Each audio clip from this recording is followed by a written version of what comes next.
Whether you grew up in the city, country, or suburbs, most of us have deep emotions imprinted in our memories as to the place where we're from. In BT's Neighborhood, we'll investigate two questions: who am I and whose am I? These questions, we hope, will point us in a more distinct direction of knowing how to live into the greatest commandment: to love the Lord our God with all our heart, mind, and soul, and to love our neighbor as ourselves. How can we love those around us, especially those who challenge or oppose us, if we don't even know who we are or how to express love for God, others, and ourselves?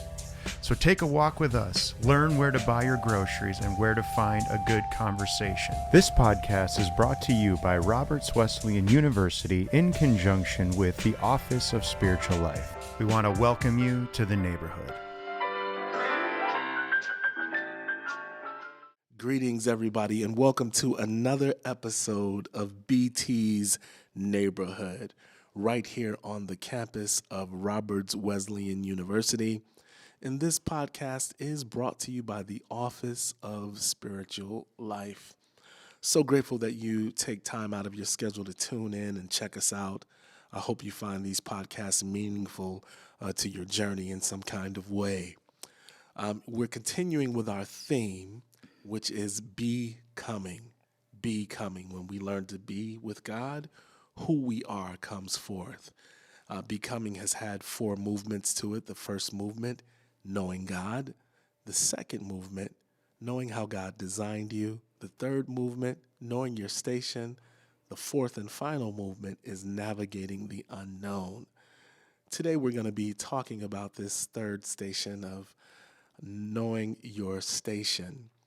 And I have a very special guest with me today. I have Jessica Coleman. The last name is the same as mine. And let me tell you, I am super proud to have my wife with me in the studio today recording this. Jessica, why don't you greet the folks and tell them a little bit about yourself and what you do here at Roberts. Great. Well, thank you for having me today. I do count it an honor and a privilege to be here. And I am the current Director of Diversity and Belonging here on Roberts campus. And I have been here since January of 2022. So I've been here for about a year, almost going a year and a half. Yeah, so that's what I do here on campus. That's my official title. And so we're grateful for the work that you do here. And you're a blessing to this campus, and we thank you for all of your work. So we've been talking about becoming, and really underneath that is the theme of vocation, right? Mm-hmm. This idea of calling. When you think of vocation, calling, what comes to mind? That's a great question. So I guess when I think of vocation and calling, the other words that come to me are purpose. What am I called to? What calls me? Yeah, so I think those are the words that come to my mind when I think of vocation and calling. Like, God has designed me for a purpose. He's designed me for a mission. How do I hear that? How does that live out? Yeah, how do I walk that out? So I guess those are kinds of some of the things that I think about when I hear vocation and calling. Like, what is my design? What is my purpose? And how can I live that out? It's great when I can live that out and be paid for it. But yeah, I guess those are some of the things that come to my mind when I think about vocation and calling. Awesome.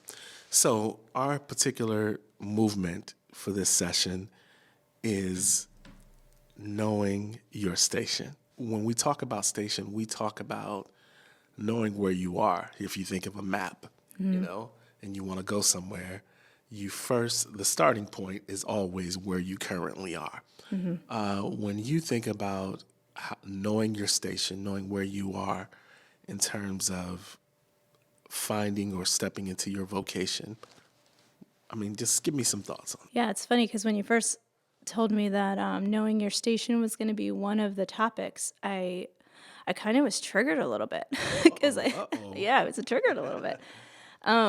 Because when I first heard it without understanding of what, of you elaborating more of what you were looking for, the first thing that I heard in my mind was like, know your place. Okay. And I think for me as a woman, as someone who has a pretty, extroverted almost like a big presence that's always been kind of a cloud that I've lived under, I feel like, of constantly being confined because my presence or my personality or my gifts might be too big. And so it's like, how do we confine her? And so that was a lie that I lived with a lot. And so when I first heard knowing your station, I was like, oh, I don't know how I feel about that one. But it's a great question for me in the sense that I think it's actually something I've really wrestled with because of how I've been designed. I want to go, I want to move, and being at a station, at a starting point, it's very hard for me because I can be very impatient. And so it's something that I've really wrestled with. And I think for me, having the role of being a mother, having the role of being a professional, being a pastor's wife, that those stations have looked different in many different seasons of my life. There was a time in my life where I felt like I always didn't do that very well. And I would say a turning point for me in even resting in that idea of knowing my station probably would have to come out of my role as a mother, actually. I remember when I was having so we have 6 children, in case people don't know that. 6 children. We have 6 wow. children. Yes. Wow, you have a busy family there. Yes, we do. So, Mr. Coleman, so number 5 out of the 6, Azariah, ended up having a home birth with him. And we kind of had a couple complications. And I remember my midwife saying to me, I think this is the problem that you're having is you are so focused on seeing yourself holding your baby. Like you're seeing yourself at the destination and you're with the prize of getting to that destination. And your mind is so focused on that you're causing yourself not to be able to do what you need to do in the present to get to the destination. So she said to me, I need you, picture you have in your mind, I need you to put your baby down. Yeah. And I need you to come back to this moment. And don't be afraid of what this moment will bring you. Don't be afraid of what's going to happen in this moment. Be present in this moment. And when I heard her say that, something shifted. I totally understood what she said. I was afraid of what being in this place was going to mean. Like, was this going to be hard? Was it going to be painful? What was it going to be? And I didn't want it. I was disassociating myself from that place and just envisioning being in the at the destination. And so something shifted and I was able to be present and being present in that moment, you were there, you were supporting me. I had a good friend. I was surrounded by a couple of my friends. One started singing and worshiping and with the community that was with me in that moment, I was able to become present in that moment and really feel God's presence with me in that moment. And sure enough, all the complications that I was having was all right. It was made right. And I took 2 steps and here came Azariah. So, wow. Yeah. I love that. And let me say, it doesn't happen often where I get to say that I was a observer, a witness, or a participant in something that one of our guests shares. But I can say that with you. That's right. That's right. And I remember that moment very well. But I think there are a few things that I want to go back to. Absolutely. I think it was awesome that you pointed out that your midwife said about you're too focused on the rewards, right? That you aren't able to focus on what you need to do now. And the reason for that was it was painful. Right. There was some pain in it, and I wonder if you can speak to pain in your present station, because I think that there are many listeners who may be missing the opportunity of, no pun intended, pushing through the present, right? Because of the pain, because maybe it's not a joyous place. It's not a place they want to be. Absolutely. What would you say to that? Yeah, so I guess 2 things that come to my mind immediately. First of all, nobody likes hard, right? So I know I don't like hard, and I feel like when I think about my story, I feel like I've had a lot of hard situations that I've had to prevail through. So I think nobody likes to deal with hard. I also, in my church experience, feel like, well, at first I didn't grow up in a church setting for a long time. It was when I got older that church became a part of my lifestyle and my everyday routine, or not everyday routine, but probably more like weekly routine. But but as I grew in my faith, church became more prevalent to me. I don't feel like I was taught in my personal upbringing in the church of how to sit in pain. Okay, wait. Yeah. We got to pause. Okay. Yeah, because this is, I feel that. Right. So Yeah. okay, so I'll just say a little bit more, and then you can. Yeah. So I think what I was taught was if I'm experiencing pain or hardship, it was probably because I opened the door to it from my sinful nature. Like sin was what opened the door for me to experience pain and hardship, Or disobedience. or disobedience, right? Yeah. And we weren't. And I don't want to. And it's not. I don't want to. It's not specifically anybody's fault. I just think that that's what I heard. That's what I saw. And so when you had a hard situation, it was like you praise your way through, you pray your way through, or you read or say scripture to fight your way through it. And I don't think there's anything wrong with that. But I also am reminded that Jesus was in the wilderness for 40 days, right? And so I say that to say, like, I don't know that I knew how to do hard well. And so the thing for me to do was either focus past it or and then there was like self-condemnation, like, what are you doing wrong to invite this into your life? Like, what did I do wrong? What did I do wrong? That's probably my go-to. What am I doing wrong? And because I guess I really believe in that covenant relationship. Like, well, if I'm doing a part of my part of the covenant, God's going to do his part of the covenant, and everything's going to be okay. Like, it should be good. And really, that's not the promise. I think the promise is, I'll be with you in the hard.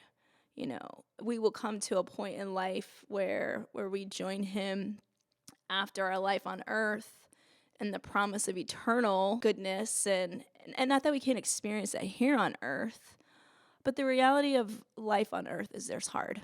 And so again, going back to the original question of, I don't know that I never saw that, I never saw that exercised well in front of me. I never witnessed anyone living through hard for an extended period of time without having to, with just this mentality of like, okay, I must be doing something wrong.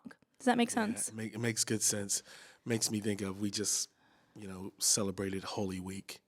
And we just don't go, it's not a quick death. Right. But Christ was tortured on the cross. Right. And I mean, it's a pretty gruesome scene. It's not just, let's quickly nail him and then let's get right to the resurrection. No, Right. there's the 3 days, 3 nights. Yeah. But that crucifixion is not something you just gloss over. And even Paul, he alludes to the cross in the sense of carrying our cross and suffering. We had a chapel speaker who spoke to us yesterday on suffering. And he talked about how the American church, we really don't do a good job with lament or sitting in pain. Yeah. And so I'm hearing you say that we need to learn how to do that, and not just that we should enjoy. I'm not talking about, enjoying and kind of, relishing in pain in some, other way. And I will say this, because I've seen the opposite too. Like, I've seen some that is just like taking the thorn in their flesh to this, like, well, this is my, like, burden to carry. And this almost like this joy of being a victim of something is like a badge of, like, spiritual honor. No, that's not it either.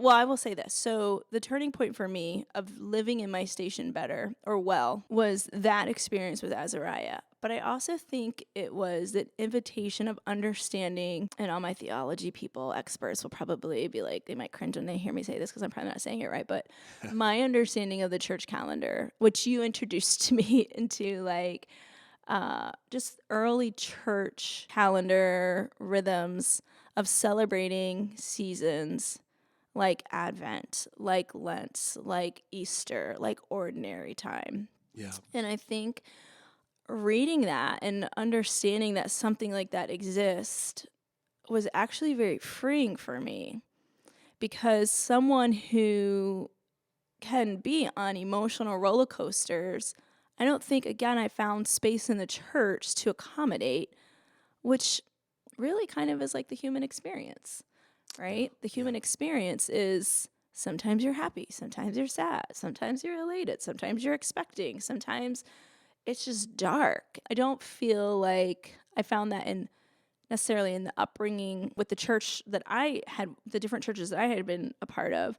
But it was when, you introduced me, the book that I read was Living the Christian Year. And being able to go through those seasons of like just ordinary time, like it's okay that really nothing else is going on, but this is day-to-day living. For me personally, when you have a background of like, I had a lot of trauma growing up. I had my childhood was very, there was just a lot of dysfunction. And so you live in this state of, you're living from event to event to event. Like that's how you know how to live. And so it really took a lot of discipline for me to not live from like, almost like drama to drama to drama. It's like, how do you live with no drama? But again, I didn't have a manual for that until I was introduced to this calendar. And I think practicing the spiritual discipline of living out the church calendar, this Christian year, really helped me settle. And I would say, it invited me to live in my station, in my it taught me probably how to discern my station, what my season was. It taught me how to rest in it. It taught me how to live in it. Yeah. I love that. The type of background, Christian background that we come from is one where it's like the highlight reel. Right. What's the next big thing? You're always looking for the next big thing, the next big miracle or something like that, and which, big things or miracles are not bad at all. But I think we forget, like when we read the book of Acts, we're getting highlights. It's like watching the highlight reel. You're not getting, when you watch a highlight reel, it's way more exciting than watching the entire game, because there are some moments in the game where it's just like, this is terrible. What's happening? Right. And even in our lives, we could be tempted to think that this life of faith is supposed to be a highlight reel 24/7, and it's not that. No. There's some moments that aren't so good. Right. And how do we learn to be in those moments? So I think you're speaking to that well. Oh, yeah, absolutely. It kind of makes me think. So another passion of mine is basketball. And, Coach. That's right. So I also have had experience coaching, and right now I get the joy of being an assistant coach to a 15U boys basketball team. And all these boys are dreaming of being recruiting. And it's funny because when you're in the recruiting process, the thing to capture everybody's attention is to post your highlight reel, right? Is to post like all the best parts of my game. So a coach will see that and they'll be like, "Oh, I'm kind of interested, but can you send me your whole game film?" And then it's like, "Oh, like why are you asking that?" And I think it's what you're saying. Like a coach doesn't want to see you at your highs and your best. They want to see the whole game. They want to see the whole experience. Like, how are you going to respond when you make a mistake on the court and your coach, like, maybe yells at you, reams you out, yells at you on the court, and then pulls you to the bench? What's your reaction? Like, how are you going to respond to adversity? What is your body language going to look like on the court? Are you going to have a bad attitude? Are you going to throw stuff? You know, when you come out the game and your coach is yelling at you on the sideline of what you did wrong, are you staring him in the eye? Are you looking away? How are you responding to adversity? And then the other thing they're looking for is when they put you back in the game, how are you responding, or how are you going to move forward?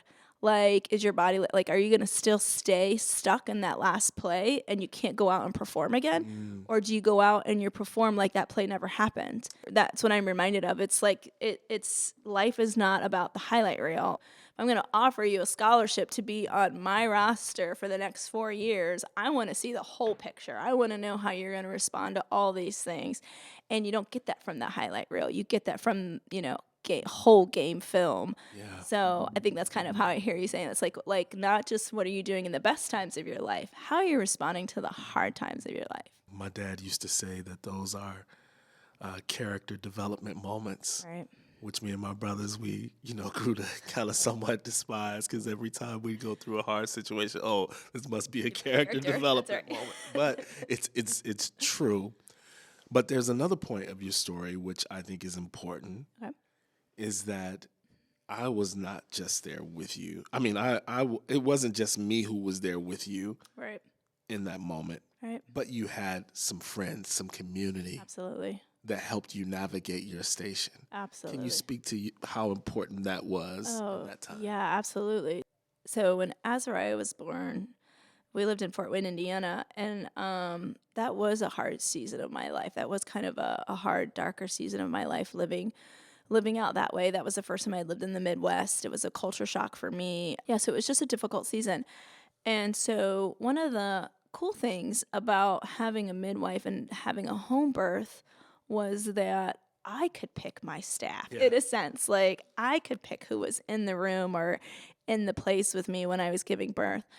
And so I had handpicked a few women that I was very close to. They were very good friends of mine. And Leanne has been a dear, close friend of mine for a long time. We were college friends. And so in that moment, she was the one who sang when, I was there. And her singing is what just broke that. It almost was like what broke that spirit of fear that was lingering over me. And then my other friend, Rachel, who, when I gave birth to Azariah, I was standing, and she was the one who was behind me, and she caught me and she held me up. And once I had delivered him, she kind of brought me down, and she sat behind me, holding me. And I think that's actually a very perfect picture of who she was for me during that time. Like, times that were hard, like we ran a half marathon together. Seasons where I just were maybe losing my footing, she kind of really was someone who was there to be by my side, to kind of hold me up, like, just to be with me in it. My friend Becky was there, and at the time, Becky was the one who was helping with all the other kids, and she was down in the basement helping with the kids, and that's who she is. Like, during that season, she was such a great helper to our family with the needs that, that we needed. When somebody was sick, she'd bring the meals over. If we couldn't be there, she would go, and like, she was the helper in a beautiful kind of way. I would say that she'd probably be a 2 on the Enneagram. She lived that out very well. And then Jackie was there, and Jackie was someone that had lived with us for a season and became a very special, even though I didn't give birth to her, she became she was a family member to us, and she was even there. And so that community for me was how I got through that moment, for sure. I have no doubt about it. Like, obviously you being there, telling me that, I'm with you, I'm with you, I'm with you.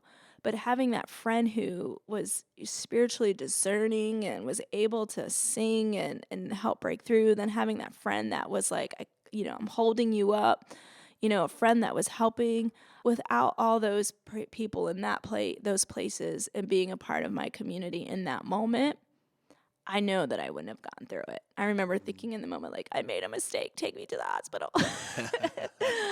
But because of my community, them knowing me, knowing my desire, and then them being in tune with God themselves, all of that mixed together made for an amazing, beautiful experience that literally brought physical life to this earth, and that we were all truly marked by that moment.